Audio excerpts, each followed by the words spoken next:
Welcome to Not Milk Never Milk. Subscribe if you're lactose intolerant. In this video, I will show how to make 2 buns. First, gather your ingredients. You'll combine 250 grams of all-purpose flour with 5 grams of active dry yeast and a small pinch of salt in a large bowl. Next, gently warm 150 milliliters of milk and melt 20 grams of unsalted butter, then add them to your dry ingredients. Knead the mixture thoroughly for about 8 to 10 minutes until the dough becomes wonderfully smooth and elastic. Once your dough is perfectly kneaded, it's time to shape your buns. Carefully divide the dough into 2 equal portions.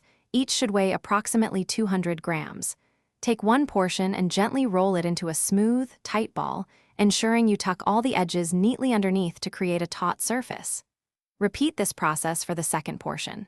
Then, place both beautifully shaped dough balls onto a baking sheet that's been lined with parchment paper, leaving some space between them.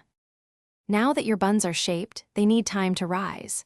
Loosely cover your shaped dough balls with plastic wrap or a clean kitchen towel. Allow them to proof in a warm spot for about 45 minutes or until they have visibly increased in size by about 1/3. While they are proofing, preheat your oven to 190 degrees Celsius, which is 375 degrees Fahrenheit.